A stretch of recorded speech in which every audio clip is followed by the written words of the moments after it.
Hello दोस्तों, कैसे हो आप साहब। तो दोस्तों आज मैं आपको एक चीज़ और बताता हूँ कि अगर आपका पासपोर्ट एक्सपायरी हो गया, ठीक है। जैसे देखो मेरे पास अभी 2 पासपोर्ट हो चुके हैं, एक एक्सपायरी है और ये मेरा नया पासपोर्ट है, ठीक है। तो अगर आपका पासपोर्ट एक्सपायरी हो गया और उस पर जो वीज़ा लगा है, उस पर अगर जो वीज़ा लगा है और उसकी वैलिडिटी अभी 1 साल हो रहा है, 2 साल हो रहे हैं, हो सकता है कि आपका 5 साल का वीज़ा रहा हो, आपके पासपोर्ट में वैलिडिटी सिर्फ 2-3 साल का था, लेकिन अब आपका पासपोर्ट एक्सपायरी हो चुका है, आपने नया पासपोर्ट बना दिया, तो वीज़ा का क्या हुआ, ठीक है। तो वीज़ा का दोस्तों, जो आपका पुराने पासपोर्ट में जो वीज़ा लगा हुआ रहता है वो तब तक वैलिड रहता है जब तक कि उसकी वैलिडिटी है। पासपोर्ट एक्सपायर होने से कोई फ़र्क नहीं पड़ा क्योंकि आपने नया पासपोर्ट बना दिया है। लेकिन आपको हमेशा क्या करना पड़ेगा, जहां अगर आप उस वीज़े की ज़रूरत पड़ी, जैसे मेरी इसमें आप देख सकते हैं, मेरी इसमें जैसे यूएस वीज़ा, ठीक है, C1D वीज़ा आप देख सकते हैं मेरी इसमें है। तो अगर वो जो C1D वीज़ा जैसे मेरा 2027 तक वैलिड है, अक्टूबर, ये देखो ये यूएस वीज़ा होता है C1D वीज़ा, ठीक है। तो ये मेरा जैसे 2027 तक वैलिड है, लेकिन मैंने ऑलरेडी मेरे पास नया पासपोर्ट है, मेरा पुराना पासपोर्ट ऑलरेडी एक्सपायरी हो चुका है, ठीक है। तो मुझे हमेशा क्या करना पड़ता है, देखो 2 पासपोर्ट हमेशा, ये देखो ये रबर से कंपनी वालों ने बांध रखा है ताकि कहीं मिसिंग ना हो जाए।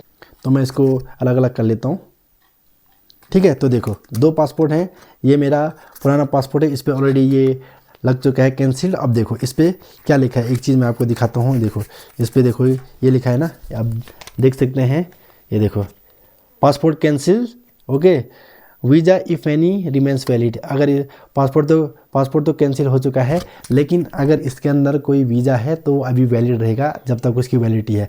बशर्ते आपको ये पासपोर्ट भी हमेशा साथ में लेके चलना पड़ेगा जहाँ इस वीज़े की ज़रूरत होगी, ठीक है। और ये नया पासपोर्ट तो खैर आपको चाहिए।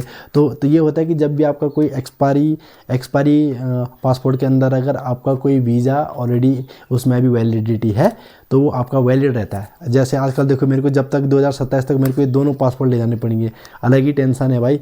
ये अगर एक खो गया तो हो गया, फिर ठीक है, हो गया, फिर काम हो गया, खो जाएगा तो फिर ये वीज़ा भी खो जाएगा। तो 2027 के बाद जैसे ही मेरा ये वीज़ा रिन्यू हो जाएगा, यूएस वीज़ा C1D जो क्रू वीज़ा होता है C1D वीज़ा, तो जैसे मेरा ये 2027 के एंडिंग में है, अक्टूबर में, तो जैसे ये वो हो जाएगा, रिन्यू हो जाएगा, तो फिर वो जो नया वीज़ा है वो इस पर लग जाएगा, ठीक है। तो उसके बाद इस पासपोर्ट का ज़रूरत नहीं पड़ेगा क्योंकि इस पर कोई वीज़ा है नहीं, एक ही वीज़ा है इस पर अभी फ़िलहाल के लिए। मैं जब भी मैं जहाज़ पे ड्यूटी जाता हूँ तो दोनों पासपोर्ट मेरे को ले जाने पड़ते हैं, क्योंकि अगर हमारी ज्वाइनिंग यूरोप से है तो इसका उतना ज़रूरत नहीं पड़ेगा, ठीक है, ये पड़ेगा। लेकिन फिर कंपनी में फॉर एग्जाम्पल जैसे मेरा ज्वाइनिंग जो है यूरोप में हुआ, लेकिन 2-3 महीने के बाद हमारा सिर्फ यूएस जा रहा है, तो मुझे अपने HR के पास जो क्रू ऑफिस होता है ये दोनों पासपोर्ट देने पड़ते हैं वहाँ, ठीक है।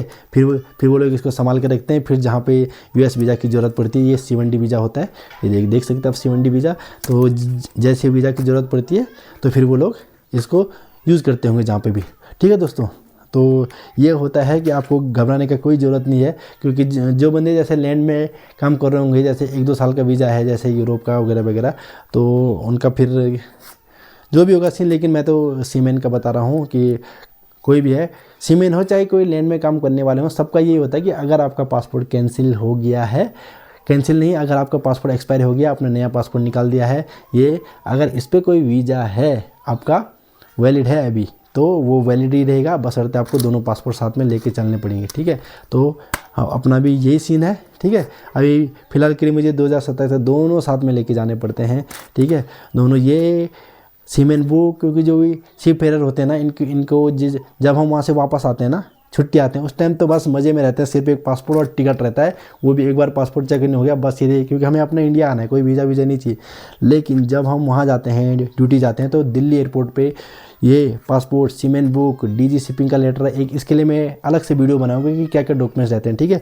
तो ये पूरा इतना सारा हमें जो है वहाँ पे दिखाना पड़ता है, इतना सारा डॉक्यूमेंट्स का गट्ठा रह जाता है पूरा बैग, तो तब जाके हमें बोर्डिंग पास मिलेगा, वो सारे डॉक्यूमेंट चेक होने के बाद, ठीक है। क्योंकि वो जैसे पासपोर्ट स्कैन करती है वहाँ पर आ जाता है कि सीमेन, क्योंकि सीमेन कोटी का टिकट रहता है, ठीक है। तो और सीमेन है क्या, यस सर सीमेन। तो उसके बाद फिर बोलते हैं कि लाओ जी दिखाओ डॉक्यूमेंट्स, पूरे डॉक्यूमेंट देख के तब जाके वो लोग आगे बोर्डिंग पास देते हैं। बस वो वाला स्टेप हो गया, उसके बाद कोई टेंशन नहीं है। फिर आगे तो फिर एक कनेक्टिंग फ़्लाइट भी होगी, तो उतना ज़्यादा ऑलरेडी हमें यहाँ टिकट मिले हुए हैं, फिर हल्का फुल्का जो भी कंट्री का चेकिंग हो रहा, तो वो कोई टेंशन नहीं है, ठीक है। तो ये था दोस्तों, ये जानकारी आप लोगों को देनी थी, ठीक है। तब तक के लिए बाय बाय।